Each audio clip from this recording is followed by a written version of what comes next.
So, here we go. It will be an hour at a very fast pace. 4 big blocks.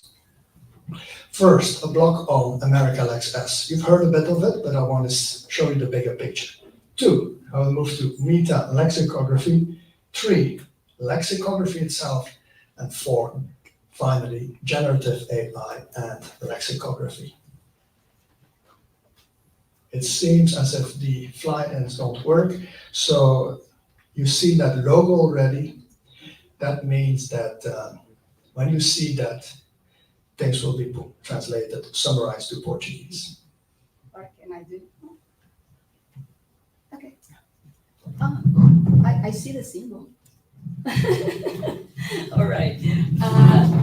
Então, a apresentação do professor Luiz vai começar falando da AmericaLex-S, vai seguir para o tema da metalexicografia, lexicografia, e vai terminar falando da inteligência artificial generativa e lexicografia. Ok? This makes too much noise. Let's try this. So we start with AmericaLex-S. Where does it come from? First of all, the existing continental associations. We heard that the DSNA, the Dictionary Society for North America, basically the United States and Canada. 2, the European Association for Lexicography, Europe. But you see 2 colors there. Europe ends continental-wise, but what do you do with the languages like Russian that proceed?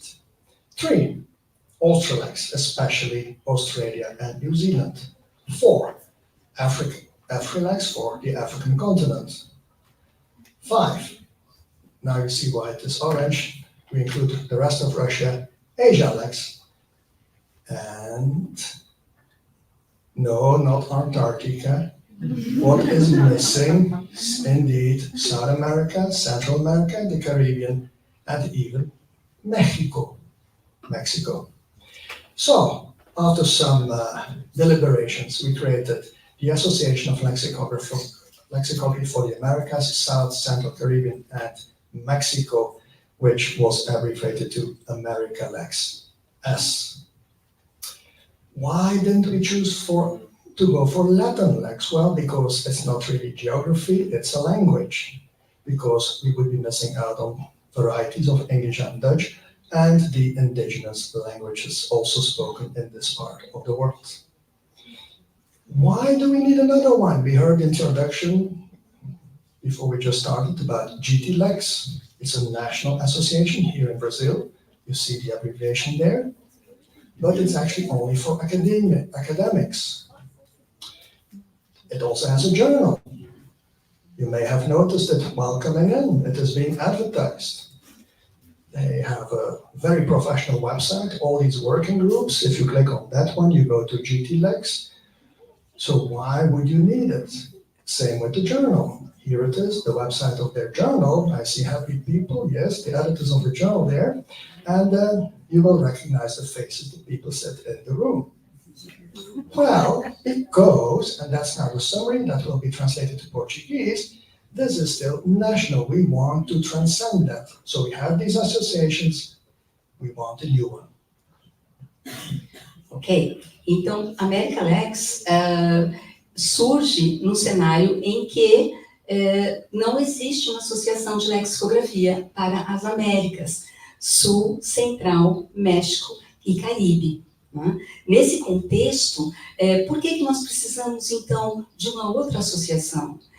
Afinal de contas, já temos no Brasil o GTLex, que é parte da ANPOL, mas por que precisamos, então, nos associar às demais associações LEX? A gente chama de LEX Associations, né?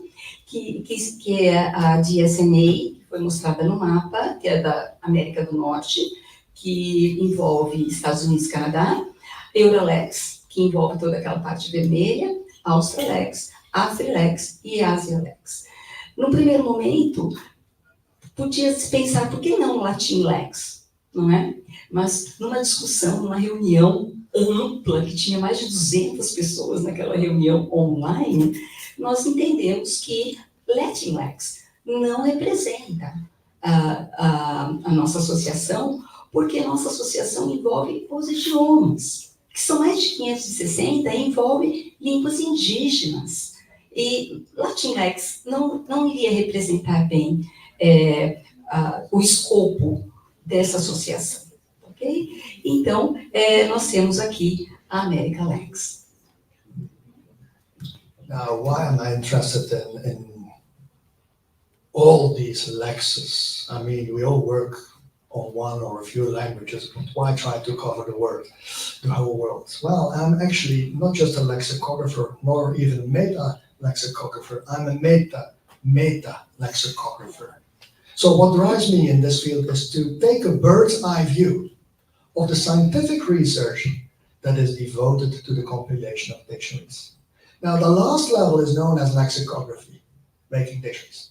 If you take the last and the penultimate one together, you have meta-lexicography.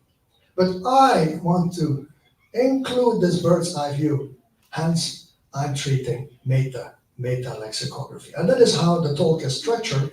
I will start with, sorry for the delay with all the computers, it doesn't work anymore, but the last one, part one is meta-lexicography.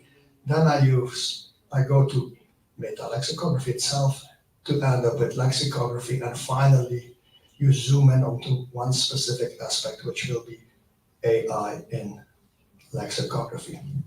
So we're actually in the field of bibliometrics in lexicography. It's now 15 years old. It started with a publication of mine in IJL, the International Journal of Lexicography. I started with analyzing journals, Lexicos for Africa and IGL for the European languages. You see the references there. Now, a quote from that IGL article is the following. So it's 10 years old. On the whole, then, languages from Europe, Asia, Africa, Australasia, and the Arab world are covered. Missing are Native American languages. Let this be a wake-up call. Why, after all, is there no South American Association for Lexicography? I called it SUMLEX back then, 10 years ago. So I've been wanting to see this materialize for at least a decade. Also in that article, you will find lots of graphs. I like graphs. This is one of them. And it shows you that while English, French, Spanish, Dutch, so big European languages, including Portuguese, are covered, even Chinese, Japanese, Arabic, Sanskrit, all the way to the other side of the world, Maori. In my big corpus of everything that includes lexicography, you find all these Bantu languages and other African languages on the right. You will miss the local indigenous languages from the Americas. That was based on 3,000 plus publications, 16 million words. You also find in that article graphs like this, showing who makes an impact in the field. You will see scholars, and I'm sure you know them. It starts with Wiegand, Johnson, Hartmans, Gusta, Hausmann, Atkins, her brother John Sinclair, and it goes all the way around the world. You see their impact in IGL, their impact internationally, that's these two colors. But where are the people from South America in the international literature? Well, I found one. Oh, it's marked already, sorry. It is Welke. Okay. Now, I did the same for conference proceedings, analyzing conference proceedings, the EUROLEX conference proceedings, where I looked at speakers and topics through time. What do you see? Of course, it's EUROLEX, lots of Europe, the small slice for the Americas. I break this down. Here you see the result. I don't know if you can even see it, but the contribution of South Americans and colleagues from the Caribbean is negligible. Is this a problem? Yes, if you see this through time, it never really expands. Specifically in a Latin-speaking country, in this case Spain, you will see that over time, the publications that are in a different language than English do have an impact. These are the stars that you see there. So I move on. I'm doing bibliometrics. Here I move to a corpus of 5,000 publications, which I use for this study in green. One of the things we show there, and which you can do, for example, with terms like electronic dictionary, online dictionary versus digital dictionary, is to see how they are changing in our literature through time. online suddenly took off. In the article, we are pushing digital. I'm not sure what happened in the past 10 years. But what is interesting now is to see the breakdown across the continents. And again, then you see, ironically, even though the technology comes from the Americas, it's especially in Asia that the technology is used, followed surprisingly by Africa, Europe, and again, the Americas is the last one in the list. I've continued expanding that corpus. 5 years ago, it was 36 million words. But you can see, and that is actually the problem, half of everything, let me show it in percent, half of everything comes from Europe, and the rest, well, they are equally divided across the continents. By the way, everything I mentioned, I'm an open access fan. I've just added to my website. You can go on my website and find everything I have published. Mhm. Okay. Okay, all right. Okay, oh, good. Okay, so you have recap for me, right? Ok. Então, quando o professor Gibbs traz a questão da metalexicografia relacionada ao surgimento de uma associação das Américas, ele também mostra a importância desse estudo bibliométrico com relação às línguas que são publicadas, né, as publicações dos idiomas e as publicações dos professores, né, dos pesquisadores, tanto que ele só encontrou de uma forma mais expressiva um dos trabalhos do professor Telleker, da Universidade de Brasília, né? Então, ele traz essa questão e também ele revela que não há uma representatividade significativa nas conferências internacionais. Realmente, na AmericaLex, nós não estamos muito. A Ângela já foi para a AmericaLex, a Adriane já foi para a AmericaLex. Eu, particularmente, nunca estive na AmericaLex. Estive por 3 vezes na Dictionary Society of North America e na ILEX, que temos aqui o Milos representando a ILEX, a quem temos que agradecer pelo workshop Sketch Engine, que vai ser nos oferecido na terça-feira. Estive no ILEX com uma bolsa, um bursary, que eles oferecem para professores de países da América do Sul.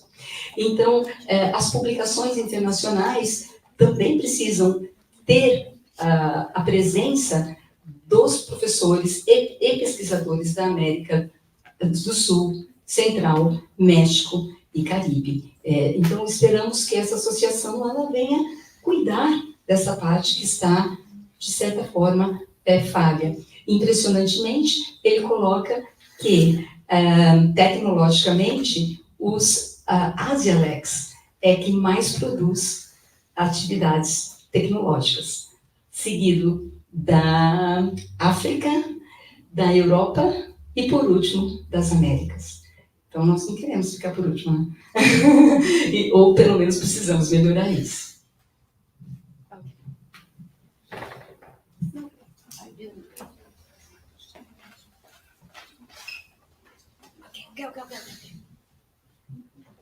I'm informing my translator that she should stick to my slides and not start adding things of the competition. Milos. Okay, 2, otherwise we won't get to the end. Meta-lexicography. So this was part 1, now part 2. I'll do a little tour de force and give you the full overview of where we come from. So it all started in 1971 with this person, Ladislav Zgusta, a publication, by the way, from Prague, Milos's native country. And you see a very rare first edition of his manual, which is up to today still the most famous handbook, even though it is very dated, it is still very, very good, more than half a century later. So, from humble beginnings only half a century ago, we, and that is my claim, 50 years later, reached stratospheric heights. And 21, so 2 years ago, is really a milestone, amongst others as a result of COVID-19. Now, because in 21 we were treated to more virtual conferences, more research articles, more innovative dictionaries, and more meta-lexicographic research than ever before. We tasted the future, and I claim we are now fully in the future, and the future is here to stay. The next slide, and really let's try to be brief, is a type of table of contents. It will summarize what I just said, and to give you an idea of the way I will proceed through the talk, it will announce in binary fashion what is forthcoming. So I'll first say it in English. It started 50 years ago in a face-to-face world.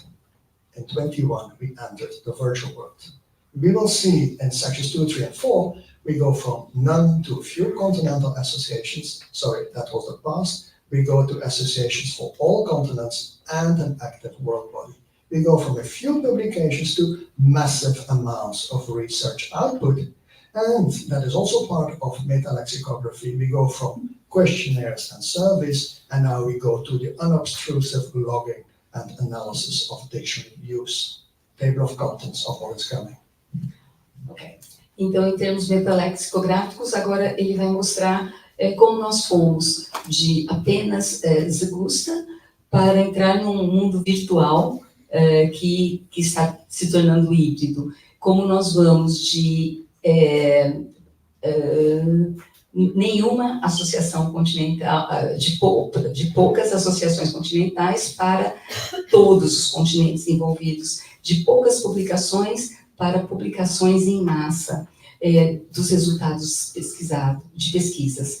E como nós vamos de questionários e pesquisas sobre o uso dos dicionários para algo que é mais analisar o uso dos dicionários, ok? Obrigado. De nada. Now, one of the big names in the field is Gregory Grafenstadt, and in '98 at the EuroLex conference, he asked, will there be lexicographers in the year 3000?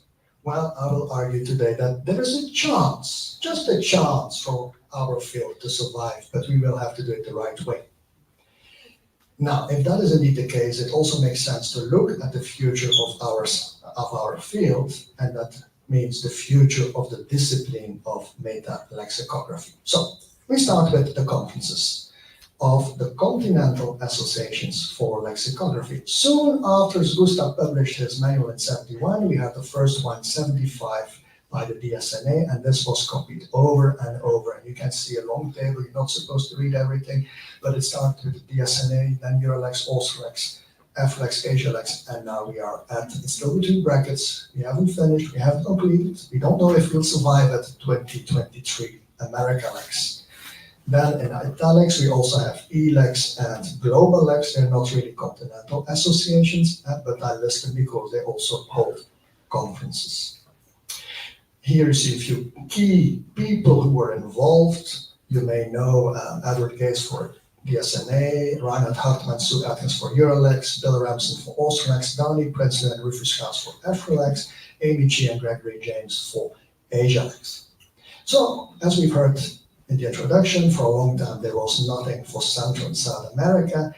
At the DSNA in 2019, I met Reggiani and also colleagues from Spanish-speaking countries of the Americas, and I thought, this is the moment, let's try to set it up, which in the end became AmericaLex, and here we are now in Sao Paulo. Hopefully, at the general meeting in 2 days from now, we will have such an association.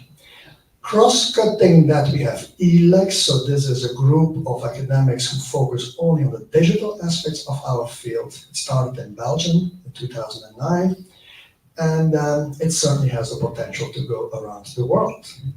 We also have the continental one. It was a long dream of Ilan Kerneman. I also had a dream. He called it PeopleX, I called it PangeaLex, but in the end it became GlobalX in 2018. So for the first time in human history, all continents will have their lexicographic association in 2 days from now, with a global alliance set to become ever more active. Now, such associations also meet either regularly, biannually, annually, and they try to do them in the off years of one another. Here is an overview. So here I'm listing all the associations, What I want to focus on is the column of the conferences, just to show that there are different ways to do it. During the annual, not annual, we don't know yet. During the general meeting, we will see whether it's annual or biannual. During the general meeting in 2 days from now, one of the things you'll have to think about is what is in red there. What will AmericaLex do? That's why I show this slide. Will we have annual conferences? Will we hold it every 6 months because we're new? Will we do it every 2 years, every 3 years? So this is there just to show there's a lot of variation. O que ele quer mostrar, então, realmente sobre essa questão dos eventos das associações de lexicografia, né? E o que nós temos ali, to be announced, TBA, é exatamente essa questão. Agora, em 2023, nós vamos anunciar, nós vamos nos reunir para definir quando acontecerá, qual a frequência que teremos os encontros da AmericaLex, tendo como referência o que acontece nas demais Lex Associations, conforme ele coloca aqui no quadro. Now, if you look at it from a little perspective, a wider perspective, you see that on average, there are over 100 conferences so far, so on average that means that you've had 2 meetings per year. But of course, averages are always deceptive, so it's better to look at the real picture. We started there back in 1977 with the first DSNA conference. Every 2 years you had one. Then the red ones added to that, that's the EURLEX conferences. Then from 1990 onwards, you have AUSTRALEX going into the mix. A bit later, you have yellow, which is AFRILEX, then orange, which is AsiaLex. A long time, no one added anything. Then ELEX from 2009 onwards. The blue is the Global Lex workshops, and now finally, that's the last little bar, where we now add the first conference of AmericaLex-S. So you can see that we are going up, and I think we've now reached the limit, because doing 6, 7 conferences a year, just in lexicography, which is a tiny, tiny field, is more than enough. Now 21, and that's where we saw the boost as a result of the pandemic. We had in just 4 months up to 8 meetings, which was a lot.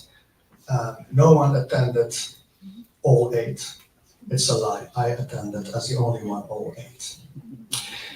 Now, one of the nice things and why it was possible to be everywhere nearly at the same time was the virtual format, and I claim that it is here to stay. We will have, as is the case today, more and more hybrid conferences. And it has the added advantage, and it was kickstarted by ELEX, that you don't have to be able to read this again, plus the formatting has been changed from what I intended. Since ELEX started their conference in 2011, they have always taped their proceedings. You can see all the links there. Now, as a result of the pandemic, other associations started to copy it, and I'm happy that this conference also tries to do it from the word go. And I think this is the future.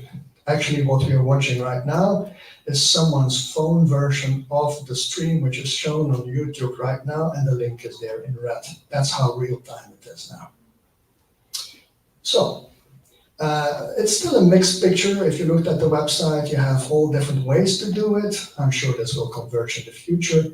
And the big advantage is that these things are live and stored forever in the cloud, in addition to the texts of what we say. And that is the topic of the next thing that I want to talk about. The publications of the associations, not all of them have it. EURLEX, AsiaLex, ELEX have proceedings, AUSTRALEX, GlobalLex, only for some, the DSNA and AFRILEX, not at all. Regardless of that, every year a few thousand pages are added to everything we need to read. And if you don't want to read, and if you're like me, everything you add to your big database, your corpus of everything that has been published. I did an analysis of EURLEX proceedings, and you indeed see it grows, and also the impact grows. Here are the journals that are associated with each of the associations. You have the journal dictionaries, you have IGL, lexicos, and the latest one is lexicography. You also have Lexicographica, which is a cooperation between the DSNA and EURALEX. And here is the overview. What is important here to then also translate to Portuguese is that not everyone is doing it in the same way. Some associations have a journal, others don't. And we don't know yet what AmericaLex South will be doing. We do. Okay. O James coloca, então, que além dos eventos de lexicografia, também essas associações, elas têm as suas publicações.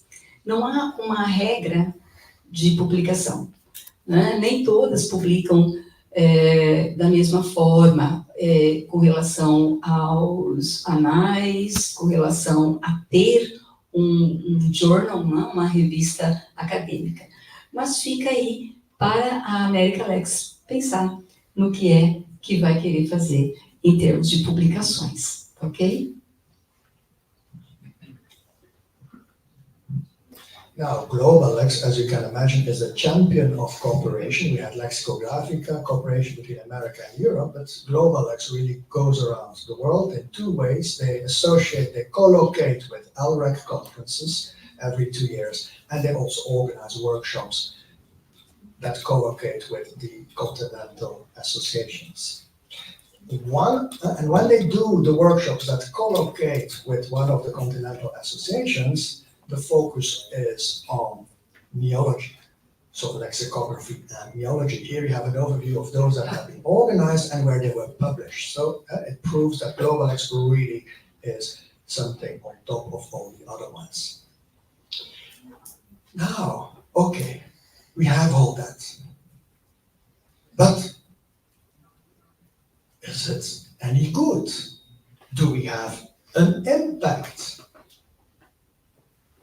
Are we just doing this for ourselves? So I did an analysis of these two journals, Lexicos and IGL, and indeed there is ever more material. But is more also better is the question. What is the true impact of everything we keep publishing, churning out week after week, working through nights and more nights? Is it perhaps the case that some of our stuff is never ever cited? And then, for who do we do it for? So I made Google Scholar profiles for all the journals that we have seen. There they are, Dictionaries, IGL, Lexicos, and Lexicographica. You can click on these links and go to it, they're live. And here is an ID, the first journal. This is Dictionaries, and you can see, okay, according to Google Scholar, let's take number 2, Sue Atkins has the most cited, or the second most cited article in the in the journal Dictionaries. It's an article from, in the meantime, 30 years ago. This is the rest of the list. This is the impact of that journal. Okay, it goes up to what, 230 a year. This is the International Journal of Lexicography. Oh, what are they interested in? Especially all the nets, WordNet, FrameNet, word families. You may even find someone who's speaking to you right now in the top, but it is especially computational linguistics, of course, given the nature of the field, that people keep citing. This is the rest of the list of the top still. This is the impact, more impressive. It seems to have plateaued for a decade now. It is about 1,500 citations a year. But it doesn't keep growing. They just churn out, but we have reached the limit. There are only so many references you can add to an article. This is Lexicos, a more theoretical journal. Surprisingly, luckily, if you go down the list, you might find someone who is also talking about the African languages there, the person speaking to you. But it's especially theoretical. This is the rest of the list. This is their impact, still growing. And finally, the Journal of AsiaLex, again, technology at top, the sketch engine, driven at the time by Adam Kilgariff. The rest of the list, and still growing massively, of course, it is a new journal. So it keeps going up for number, plateaued for IGL.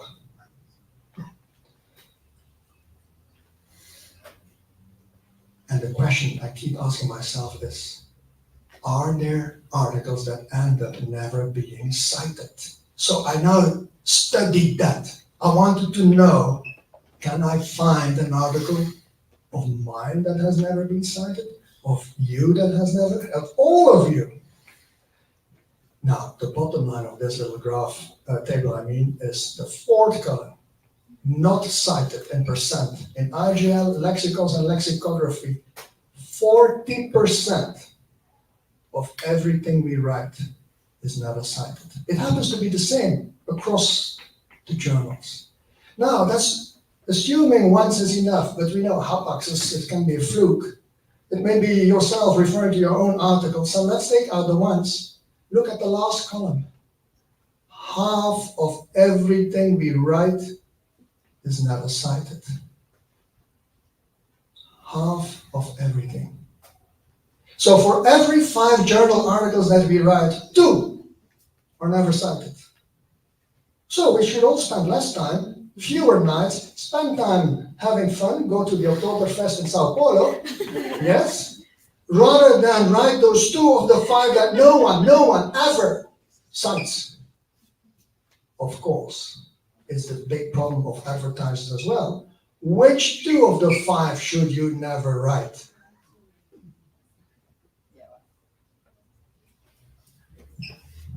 Ok, então a questão não é apenas ter uma revista acadêmica científica. A questão é o impacto, né,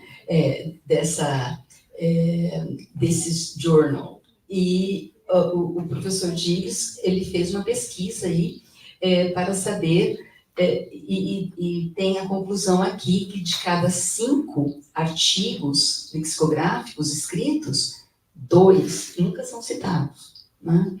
E essa questão faz a gente se preocupar com a implicação dessa produção que acaba nunca sendo lida, nunca sendo observada. A mensagem, portanto, é também que temos que ter o foco em pesquisar e escrever pelo menos 3 artigos que de 5 serão realmente lidos, né? E parar de gastar o nosso tempo com os outros 2, não é? Que não vão nem ser lidos. Além do mais, se nós queremos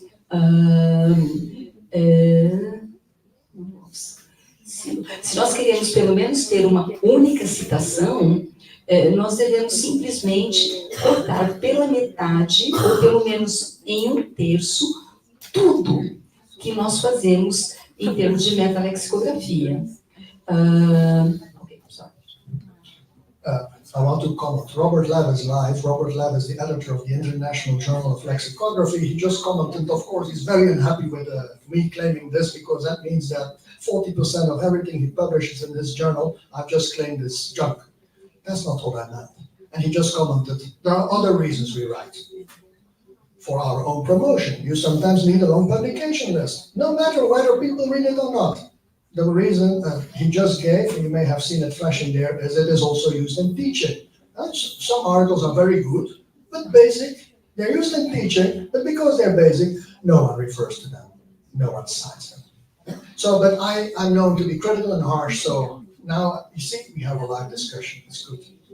4. I see we have a live discussion in the room as well. I'm going to try to stop you so we can continue. I know, it's if you hear this for the first time, it is shocking. Let's quieten. We have a lot more to cover.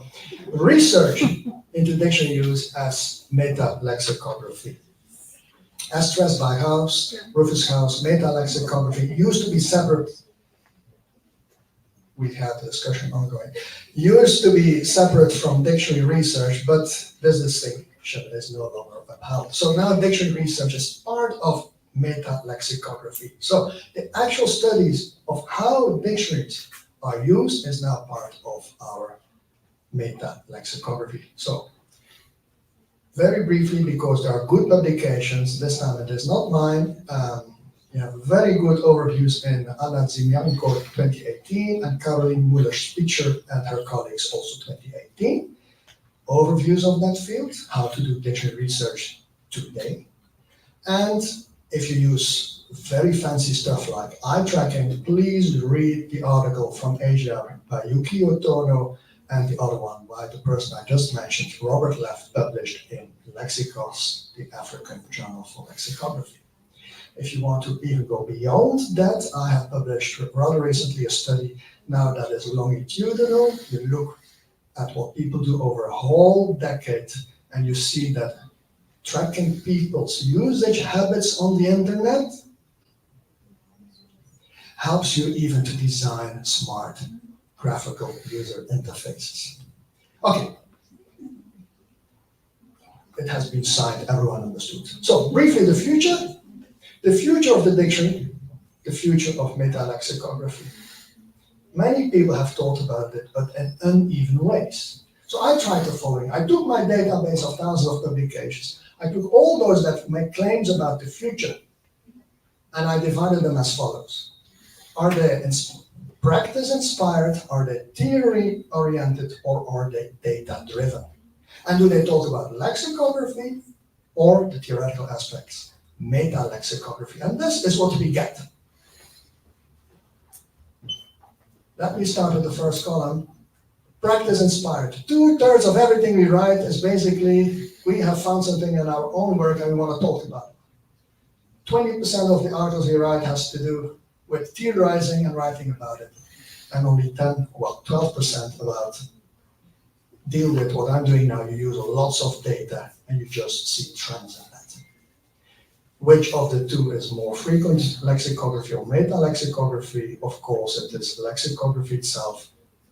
2/3 deal with lexicography, and no, it's even 3/4 deal with lexicography, 1/4 with meta-lexicography. Bottom line, very few people are doing what I'm doing. I'm currently doing that 3%, the sixth little block. Most people are in the first block. They have a concrete issue with their dictionary. They talk about it. Ok. Então, considerando a distribuição dos artigos e das falas, né, sobre o futuro dessa disciplina, o professor Gilles investigou quando que são inspiradas em práticas, quando que elas são de base teórica, estritamente teórica, e quando elas possuem aí um componente de corpus, um componente de dados. A lexicografia, então, coloca-se 32% em termos de lexicografia de forma escrita, num tópico mais específico, e 26% geral, né? E vemos que, em termos de teórico, praticamente 10% em termos de dados também. E a metalexicografia, quando se fala em prática, 9%, em teoria, 12%, e em base de dados, pesquisas com base de dados, 3%. As you can see, you talk about lexicography, but some people have their own sidetracks. So there's a discussion going on, probably because I pronounce Mexico, I try to pronounce it in Portuguese now. People are discussing how to do it and how to spell it. So this has nothing to do with my talk, but this is life. And this is also one of the problems of these big language models. And they try to synthesize the core, but you have all these sidetracks. It's actually going on as I speak. Block number 3, lexicography, we're getting there. I'm going to show you 50 oppositions now. They are very personal views on the past versus the future. There will be 5 blocks. I will talk 5 times and summarize it 5 times. First, something about the dictionary making process. All future dictionaries will be born digital. I don't think I have to say more about that. Many will be the result of crowdsourcing. The result will be stored in the cloud. Bottom-up processes. They will be more democratic as a result. All of them will be the result of looking at actual data in a corpus, which will be analyzed and synthesized from scratch. Defining and translation will be automated. Some of it already is. Examples in the dictionary, of course, will all come from corpora. The entire compilation process, you're welcome to attend. Mila should talk a bit later during the conference, will be performed by machines. We are nearly there. It will be faster than ever. Some of it will be even live on the internet. Now, while lexicographers tended to be language graduates, future ones will be computer scientists. Here is a summary. So we go from the past, which is already here, what we see today, and we contrast it with the future. So we go from publisher and academia-driven to crowdsourced material. We go from top-down to bottom-up, from undemocratic to democratic, from manual reading and marking in the 1980s, from manual corpus extraction to automated corpus extraction, from copying in alphabetical order, yes, that's how people compile dictionaries, to analysis and synthesis from scratch. From entries written out by hand to corpus example, to automatic defining and translation. From invented examples to corpus examples. From humans, basically, to machines, from slow to fast production, and from language graduates to computer scientists. Então, aqui estão algumas mudanças no processo como fazemos os dicionários. No início, pensávamos mais em publicações e dicionários que eram para a academia. Agora pensamos em crowdsourced. A Panara vai explicar muito bem o que é isso na apresentação dela. Top-down para bottom-up processos, top-down para processos bottom-up. Processos que não eram democráticos para democráticos. Manuais de processo manual para processo automatizado em extração de corpos. De relatarmos as entradas na ordem alfabética para análise e síntese, das entradas sendo escritas à mão, agora extraídas automaticamente, definidas automaticamente e traduzidas automaticamente. Dos exemplos que eram inventados, agora com a necessidade de serem exemplos retirados de corpos, de compilação humana de dicionários para compilação por máquinas, de produção vagarosa para produção rápida de edições, e de lexicógrafos que são graduados, que são acadêmicos na língua, para lexicógrafos que possuem linguística computacional e também as ciências computacionais. Okay, that was the first of the five. What about the tools and the concepts that will be used in the future? The field will professionalize. We will have more and more corpus query packages, dictionary writing systems like TLEX and the sketch engine that is used, and well, we'll see the workshop later. Theories.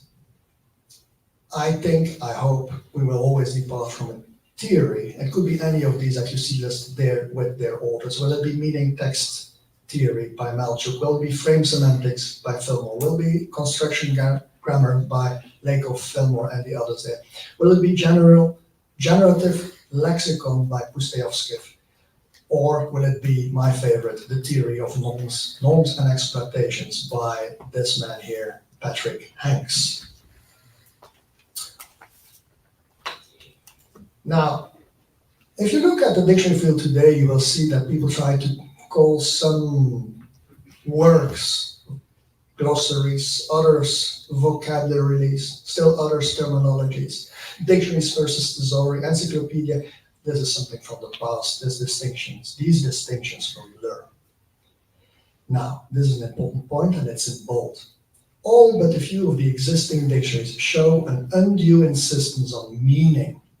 But we know that words don't have meanings. They don't.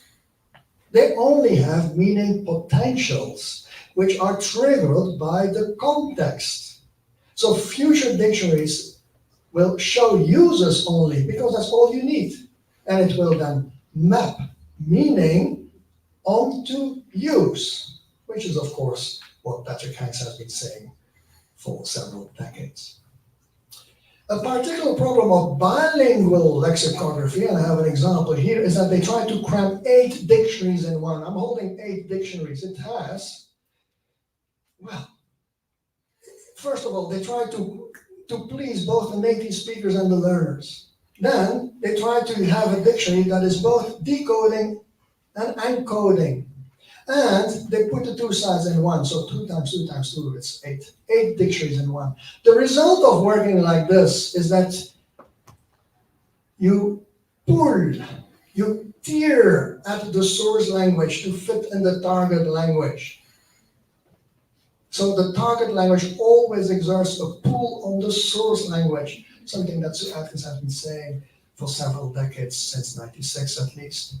So everything you find here is wrong, because they try to do the impossible.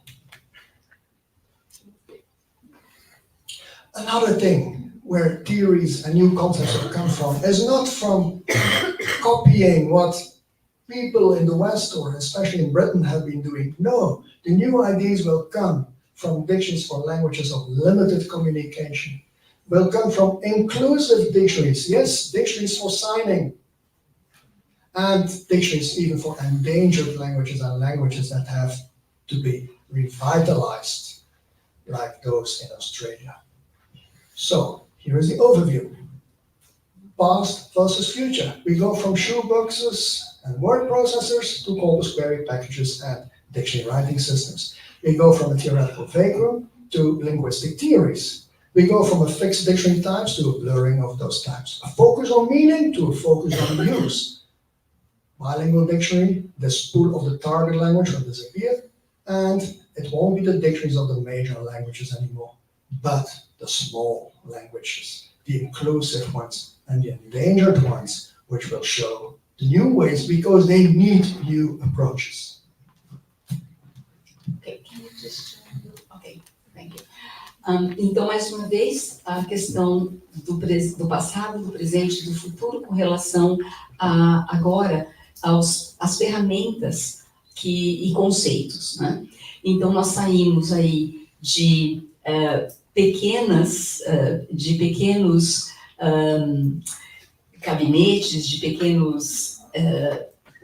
pequenas fontes, para irmos para fontes, corpos que permitem a extração de várias informações.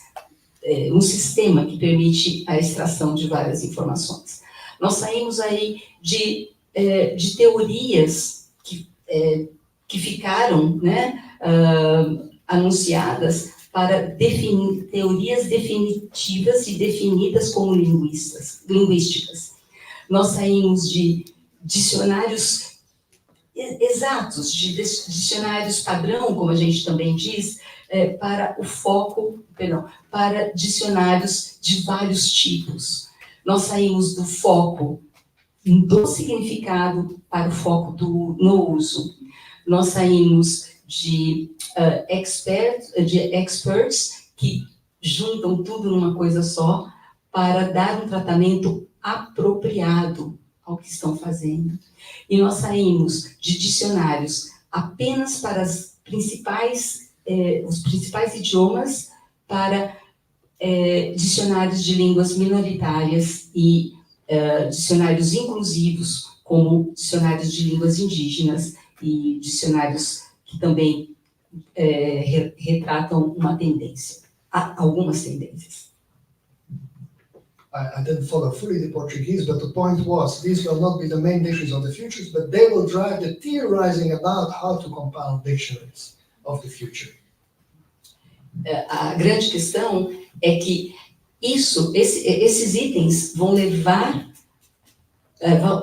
levar-nos aos dicionários do futuro. Serão esses itens que vão fazer a diferença nos dicionários que vamos produzir no futuro.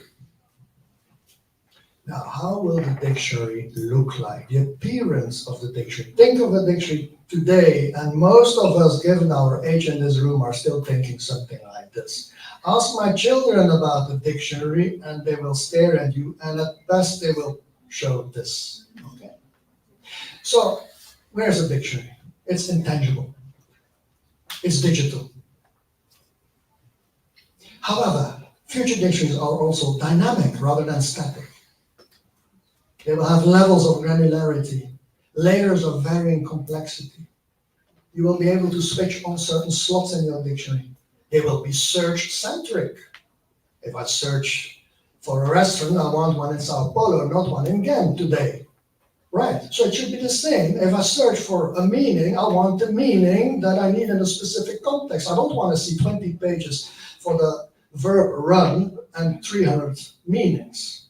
I want to see meaning 265b and not any other one. Future dictionaries will also be organic. They will change with time. Future dictionaries will become an interactive service, as we, dictionary makers, will be talking with our public. In other words, we will reach the personal dictionary, which is unique, it adapts and it changes. Hence, we go finally to what Sue Atkins claimed at the EuroLex keynote in '96, the virtual dictionary. Your dictionary does not exist. It only exists at the time of consultation. It had been actually already proposed, not before '98. So yes, Steve Dodd also proposed it, and I had my version in 2010 of the idea of a virtual dictionary. We will go from multilingual to truly multimedia, from 1, 2, or 3 media to multimedia. Now we go to the multilingual, and from monolingual, bilingual to truly multilingual as well. In other words, what we do is fill a database with facts and then decide, press a button, I want a pocket dictionary but only monolingual. I want an unabridged one, bilingual. You just press buttons and it all comes from one single database. So the concept is one database, many dictionaries. Currently, the consultation is free and inflected form. You have to know how to look up a word because we have traditions, but we also know that for many exotic languages, especially think of the indigenous languages of this country, you can't do that with polysynthetic languages from North America, for example. So search will become via any way you want. And if you can't find it, there will be automatic rerouting, multiple access routes. What has the study of log files revealed? Well, that people do not longer look for words, they actually dump in entire pages of information and they want translations or information on that. So at the very least, you need information on frequent clusters, frequent collocates. Lexicography has been doing this now for some time. There was a workshop on that last Friday. But we will go from looking up to searching, of course, given the technology. And very important, this concept of Krista Barantala, who is a past president of EuroLex, terminologist. You want to provide exact answers to imprecise, fuzzy, and even incomplete queries. It's like talking to ChatGPT and you make a lot of errors, and ChatGPT doesn't care, corrects your errors, and is still able to give you a proper answer. In the future, we will ask and hear rather than look up. We will look and see rather than look up. We will point the device rather than look up. Here is an example from February. I don't know if some of you recognize this, but I was in Japan, Tokyo, Japan rather, in that order. And if you go to the bathroom, this is amongst others what you find next to the toilet. So in brief, it does all sorts of It's technology. All sorts of funny things to that part of your body. It heats, it splashes water, it shakes, it plays music. Now, if you want, it happens, Tchaikovsky, to ease yourself, but you press the wrong button and it suddenly becomes 80 degrees, that's not what you want. So I was thinking, which button? And I looked for a dictionary. Papa, Pico Francois comes, he's 8-year-old. He took his camera, and he showed me the same thing translated in my language or in his language, Flemish. So this is lexicography, of course. But I was still, I'm a dinosaur now. I was thinking the old way, how to solve this issue, to have the right button. I found Tchaikovsky. We will start not from scratch, but machines will, of course, provide us with sketch engines. Word sketches, which are found in the sketch engine, will provide us with good example. I'm looking at Tanana, she has a PhD on that for Portuguese, from which we can choose the good ones to include in our dictionary. So we will not start from scratch, machines will help us do that. So, all in all, we go from a true service. We go from a static product to a true service. Users will decide how to make use of that service. And some people will not even realize that dictionaries are involved in what they are doing. My little boy, Pico Francois, doesn't know until I told him, I have to, as the father lexicographer, I told him, you've just been using a dictionary, not Google Lens, to translate and find which buttons to push there. The dictionaries, in other words, will be subsumed in other tools, Google Lens, but also augmented writing assistants, or more in our field, a beautiful example, Collocate, where you get real-time collocation suggestions as you write. Some of the people involved in that are here. You can ask them about them. In other words, picturing how the future dictionary will look like, the bits and bytes in here is impossible. And this is what is now summarized. You go from, I'm sure they don't need it, from paper to digital. You go from static to dynamic. You go from a finished product to an interactive service. One size fits all to a personal, customized one. From one medium to multimedia, from mobile and trilingual to multilingual, that's all easy. Dictionary entry via the Lamada versus dictionary entry via any inflected form. That is clear. Okay, dictionary entry via lemata versus you can put it down. Versus dictionary entry via lemata or any inflected form. Sim, ou você pode procurar pela forma lematizada ou por qualquer forma inflected, né? Qualquer forma variante daquela forma padrão lematizada. In the past, it was hit and miss. Today, they reroute. When you type in an error, the machine still knows what you're looking for. In the past, you had either semasiological, monomasiological dictionaries. You don't need that distinction anymore. You had just one way to enter the dictionary. You have to know the alphabet. Today, you don't. My children speak to Google, and Google just replies. So that's another way to access your dictionary. You go from word treatment to treatment of text of any length. You go from lookup to search. You go from looking up in a book to asking and hearing, looking and seeing, pointing and hearing. It has a lexical bias. It will move to lexicon plus a corpus, bound cross-references to unbound identity, that synthesis only, do-it-yourself analysis, standalone versus subsumed in other tools, say in what is today's smartphone. But I'm warning you, this is also old. Soon we will be leaving a two-dimensional screen.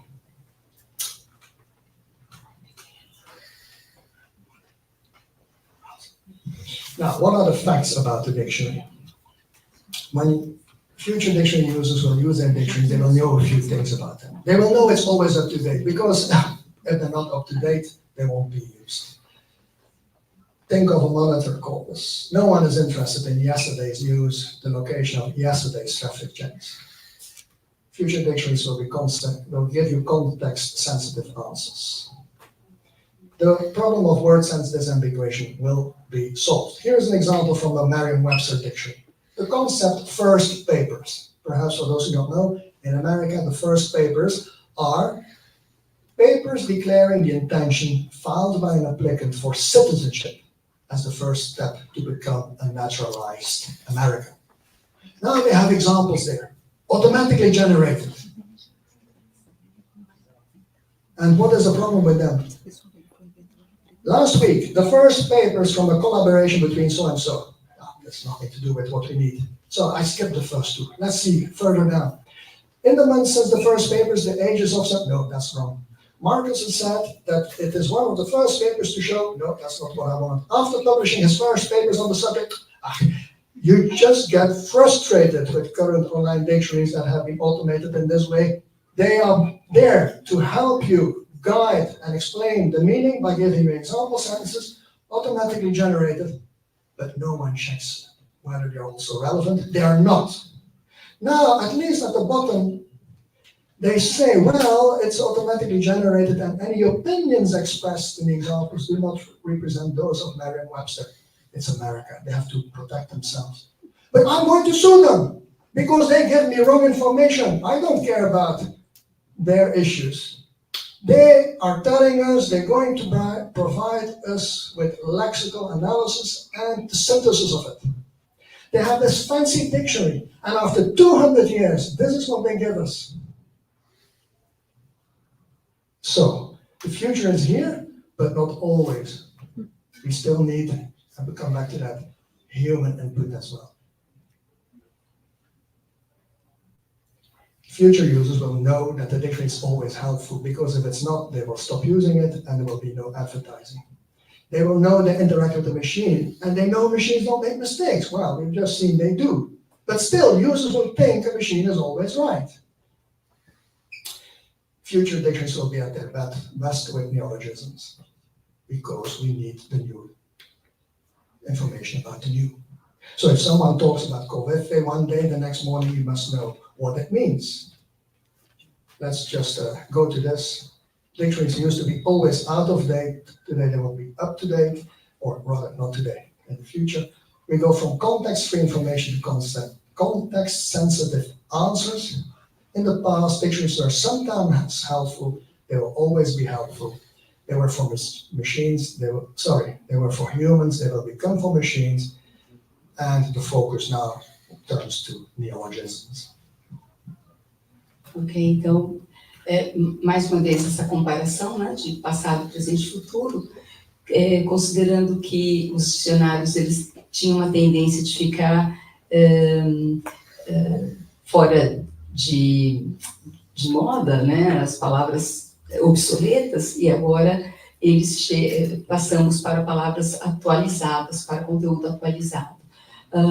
Informações que não eram contextualizadas para informações que são sensíveis a contexto, que se importam em ser colocadas em contexto, de dicionários que podiam ser úteis para dicionários que necessariamente são úteis, e dicionários que vinham de humanos e máquinas para dicionários que vêm de máquinas e também de humanos.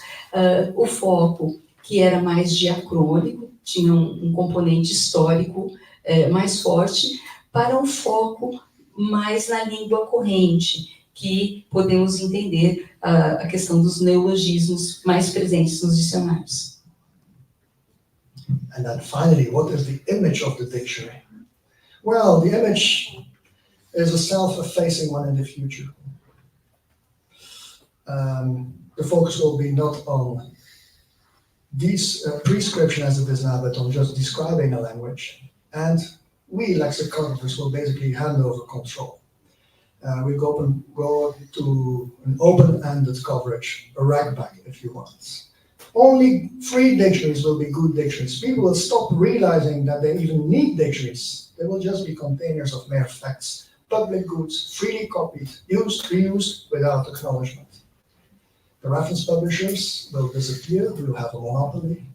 and even going to exotic places which used to be fun won't be fun anymore. Here, just one example, you're in Ethiopian, you're in China, you see a Mandarin menu, you can't read the script, just point your phone towards it, read it in Amharic, speak in Amharic to your machine, the machine translates it to Mandarin, and the waiter understands. So all of this is actually lexicography being done for you.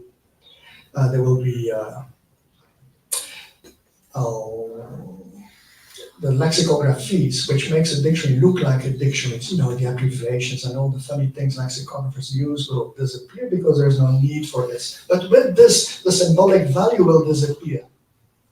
The Bible status will disappear. And as a result, we now go from proudly prescriptive to merely descriptive, from a limited coverage to open-ended. We know that dictionaries are expensive, but they're worth the cost. To only free dictionaries are good dictionaries. Users know it is essential to consult dictionaries. Users don't even know they need dictionaries. Users know that it was a hard job to make a dictionary to just a one-stop service. No need for exotic scripts anymore. Plain language, and finally, unfortunately, the Bible status that dictionaries now have will disappear. They will have no status. People don't even know they are there. Então, perto do final, nós também vamos vamos continuar falando da imagem, da visualização que o dicionário vai ter. Antes, dizendo-se, né, se fazendo prescritivo, e agora também se colocando descritivo, com a criação de uma cobertura limitada em termos de acuracidade para algo um pouco mais aberto, né, em termos de cobertura, de dicionários que são caros, mas que com certeza valem o quanto pesam, né, para dicionários simplesmente gratuitos e também muito bons, de usuários que essencialmente consultavam os dicionários para usuários que não dependem totalmente do dicionário, para dicionários que são resultados de um trabalho intenso e sério, para dicionários que contêm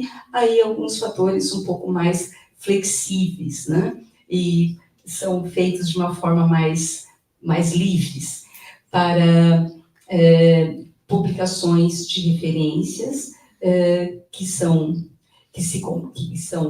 competitivas, para serviços que são mais consolidados, que estão mais pontuais, para a necessidade de pelo menos fornecerem uma linguagem compreensível e exótica, com scripts exóticos, aliás, eu diria com marcas e símbolos exóticos, né, da língua, para a necessidade deles serem lidos de uma maneira um pouco mais que não seja entendido como exótico, uma coisa mais intuitiva, não é? Mais, como é que a gente fala em inglês? I'm sorry. User-friendly, that's it. Abreviações, códigos e símbolos para a língua um pouco mais geral, mais simples, e de valor simbólico para um status que não é necessariamente é um status, né? So what's the solution? I say we lexicographers need to join forces with the big data companies. At the ELEX 2011, it's already over a decade ago, Michael Randell, Aaron McCain, and Adam McGareth got ahead of themselves and wondered, will there be dictionaries in 2020? Well, 2020 came and went, and as far as I know, we still have dictionaries. So what is common about these 50 oppositions that I have just listed for you? Could there be something common? Lawrence Ordan, there he is, sorry for the formatting, criticized one of my definitions of a digital dictionary, which was as follows. It's collections of structured electronic data that can be accessed with multiple tools, enhanced with a wide range of functionalities, and used in various environments. He didn't like it because there's no focus on the lexicon. Well, I have never liked to just focus on the lexicon. I don't like what Bloomfield said. The lexicon is really just an appendix of the grammar, a list of basic irregularities. But Erding was right. What is common is, of course, a focus on lexical analysis, on meaning, on uses of words and collocates and phrases at much larger chunks of text in very big quantities.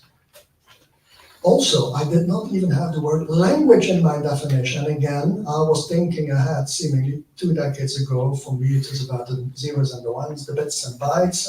It's not just language, it's images, it's sound, it's everything. So there's no lexis. Indeed, there is no language, if you want, in future dictionaries. But meaning is still conveyed, and the actions still have to be decoded and thus defined. And that, it's in bold, is a task of a lexicographer, even a future one. That is a task of a dictionary, even a future one. I will skip that one rude example, but imagine you're in a restaurant in Mumbai. All you do is point your camera to the dishes you're about to eat, and it will tell you about something about the ingredients. Or listen, I wrote this in September 2020 when Sue Atkins died. That's why I remember it.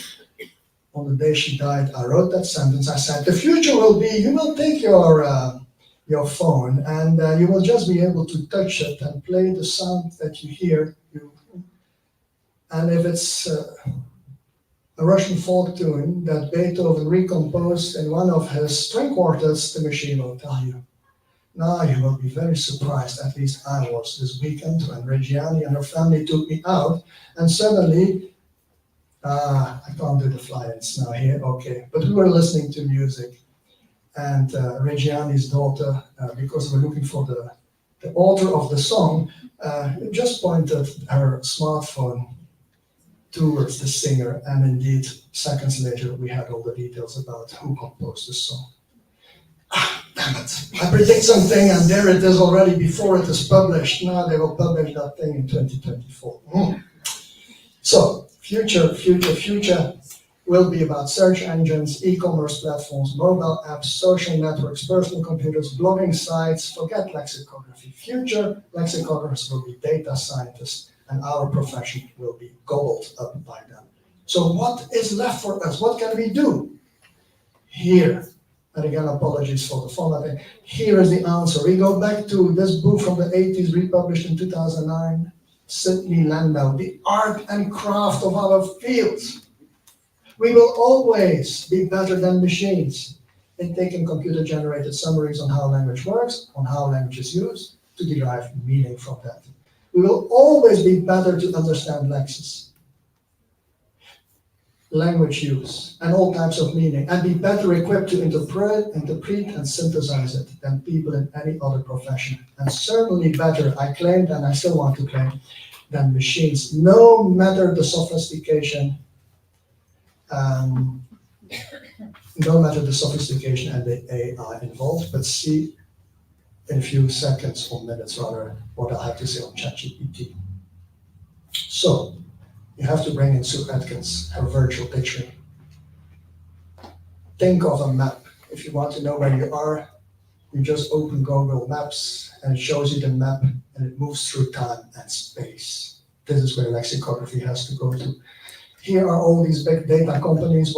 What brings them together? It is that data is the new oil. In other words, gold. Yet lexicography is not yet there. But we have to join forces with the big data companies because lexicographers have something unique to offer. Only we know how to go to the bottom of how language works. Only we have the craft to derive meaning from usage, and only we are able to synthesize this. So, our data will become the crown data that everyone will want because that's what they will need to sell their products. A lot of times people don't know what they want until you show them. It's a quote from Steve Jobs, and that is indeed what we need in the future. Just make what you think is the best possible dictionary and people will use it. And that will be the way forward. So trust the data, have machines do the heavy lifting, come in for the invaluable finishing touches. I know there was this, but I'm sure everything. So now I'll just show you the last few minutes. We started very late, so allow me to end with generative IA, block number 4. It's the block some of you only came for. I'm sorry. I have looked at what has been done so far. This table may look very full, and it is because we have worked a lot within the community. We have had so far 10 good publications on the use of ChatGPT in lexicography. It started in February with a talk I gave in Tokyo, and the last one is 10 days old, just published in Advanced Access, a study by Robert Leff on ChatGPT as if it were a Cobalt lexicographer. What did they say? Apologies for the layout. In February, basically, we showed live how good prompts could be fed into a dictionary writing system to write your dictionary automatically. If you want to see that, it's an hour and a half. It's on the internet. Live is the best way. The second paper was at the DSNA by Barrett, and he tried to look at definitions, etymologies, and examples, and use stable diffusion even for illustrations. One of the shocking things is that he noticed that some of the material that ChatGPT reproduces is taken wholesale from other dictionaries. It's not supposed to do that, but it did it. Probably because those dictionaries are open, hundreds of websites have them, so the machines have seen it hundreds of times, and there is an example of something seen hundreds of times. So there's some memorization going on. Then we had Michael Rundle at an AsiaNext conference asking, are we nearly there? And his conclusion is not yet. He looked at meanings, definitions, simple terms. Yes, when it's polysemous, no. He looked at examples, he was unimpressed. Then we had Erin McCain, number 4. She had a lot of concerns about the environment, the bias. I'll take one out. The language of non-white, non-male, disabled, queer, and poor people will be underrepresented because it is underrepresented on the internet, and so it will be underrepresented in anything we do with it. She had concern about the industry, IP and copyright, of course, regulation, and consumer confidence. Then we had Milos together with Michael Rundle. They have a beautiful overview of all the technical aspects. They conclude that it is not doing well for word sense divisions and that lexicographers are still needed. Definition extraction, can ChatGPT help? The conclusion was yes in that paper. There was a round table. The best way to summarize the round table is to go and just watch that 1 hour and to hear all our opinions. The concluding keynote at ELEX was a SWOT analysis, and she showed how we can try to see the weaknesses basically of ChatGPT and still make an impact if we want to make dictionaries. That was Wendy Nichols. Number 9 is a study that I think is by far the most impressive one by Robert Leff. He looked at Cobalt, tried to have ChatGPT write Cobalt definitions and Cobalt examples, and his conclusion was definitions, yes, superb, examples only after tweaking. And finally, you have the paper that I published 3 weeks ago, where I compared everything with everything, but I think the best is to just jump into it and now do it. You can't talk about this field, I feel, without bringing in Patrick Hanks, because one of the things I say in my study is ChatGPT is doing nothing new. Patrick Hanks did it all manually 4 decades already. Here you see him, his Festschrift, and his magnum opus. So what did he do for the first Cobalt? He devised, I'm wrapping up, he devised explanatory strategies for each of them. Each of them, I mean for each type of part of speech. Every sentence in a Cobalt dictionary is a full sentence. So a verb will start with, for example, if you sleep, you, and then comes the definition. And he did this not just for verbs, but also for nouns and function words and all the other parts of speech. He came up with strategies that he discovered manually by trawling through the first corpus. Think ahead. That is what large language models do. They find these patterns on their own and they are able to predict the next word. So, after reading what everyone has said over the past 6 months, I came up with one single prompt, and there is the prompt. Please give me a Colville-style dictionary entry for, and then I give the head word. Start with the frequency information, and I give instructions to ChatGPT. And ChatGPT does that. Here is an example for the verb recommend. It starts with a verb, sense 1, sense 2, and so on. And the good thing is, indeed, look at the sense. If you recommend someone or something, you suggest that they would be at some. So it knows how Colville definitions work. What you see here is this fully automated. And I have done this for all the parts of speech that Patrick Hanks had designed strategies for. And my conclusion was, whoa, ChatGPT really does the job for English, monolingual English. Here's an example for bank. It's more complex because bank can be a noun, but also a verb. And it gives everything that I asked for. Now, I'm reaching the Amazon. I needed something for today. But all I found was this. I even wondered, am I at the right place? The first students I found were indeed spelling, but what are they spelling? G. Oh, so what is this going to become? Oh, greve, I concluded. Greve, probably in Portuguese. They're striking. How?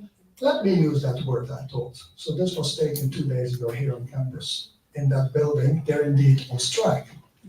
So, my best Portuguese, por favor, give me, etc., a definition for strike in Portuguese. And there it is. At first I thought, oh, this looks very good. He is able, he or she, I don't know what ChatGPT is, it is able to give me a good dictionary example. And then I looked at it more carefully and I realized there's actually a lot of English. So, obrigada. But then I ask you to give this in Portuguese. You give me strike. I don't want strike. I want greve. So, this is my question at the top. Oh, disculpa, or the equivalent, that's probably Spanish. I'm sorry. ChatGPT is very friendly. I'm sorry. And it gives you a new version where indeed it looks at the definition now. Let me look at the translation, but it's the same. A strike as a stoppage organized by workers in missions on its own. If you look at the definition, greve e uma paga, and so on. So it uses the word in the Colville style for defining it. That's the bottom line. And it looks like a good dictionary article. But I didn't want to jump back straight in like I did with greve and end up in a labyrinth. This campus is full of labyrinths. So now I'm going to walk for the end. The very straight lines. I'm asking specifically, give me a monolingual dictionary entry, monolingual, so no more issues in the Colville style for a verb, recomendar. This is the equivalent now in English, and indeed it gave me a very beautiful monolingual dictionary entry for Portuguese. No issues whatsoever. Here is a translation for the people watching from abroad. With different senses, with the translation, third sense, with the translations, and it all looks convincing. Now I want to move to what is really difficult. Give me a bilingual English to Portuguese one. And I asked throughout for translations in Portuguese. That's what I have marked, highlighted there. And I got bank, and it is translated to banco. And I have another sense, the banks, like in riverbank, and it's translated. And I have a verbal use, seemingly. But he forgot a few things. The slideshow is not cooperating for some reason. Not moving. It's not moving. So the person who is having this, okay, then I'll talk about it. It's a pity. I can't highlight it, but there is an issue with this. If you look at this carefully, you will see that everything that ChatGPT offers, not everything, the first sentence, okay, but sentences 2 and 3, let's take 2. It says it's a banks. No, I can't do it without it. I need it. I'm sorry. The issue is the following. In order to produce Portuguese, what a large language model is doing, it looks into its database and finds a lot of English, solves it for English, and translates it back to Portuguese. It has been pointed out for Czech by Milos already at INAUGURAL. But I assumed, Czech is a small language. Surely for Portuguese, it will be able to produce a bilingual dictionary. But even for Portuguese, it's a pity because we spend a lot of time on this, Tanara and Regina. It will tell you that there is something like a bank of a river. Even worse, it will tell you that there is a verb to bank money, and it will make sentences with it, which are not Portuguese. With a straight face, it is hallucinating. Hallucinating, that's the term we use. Because what it did to solve Portuguese was to look at English, translate it internally to Portuguese, and then retranslate the retranslation to English. So basically, you're just looking at English. Conclusion, despite the fact that Portuguese is a very big language, it cannot be used yet for bilingual lexicography. If you want, during question time, which they insist, I can show this live rather than the prepared version. Okay, right.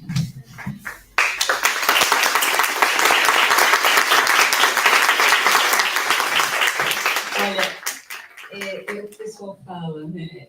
Vale mais 1 hora com um grande professor do que anos de estudo numa cadeira por meio de livros. Então, é complicado a gente falar, vamos parar para tomar um café? Então, foi muito bem-vindo, James. Thank you very much. It was fantastic. Esse panorama, não é? Que vem trazendo o que nós sempre fizemos em termos de lexicografia para o futuro.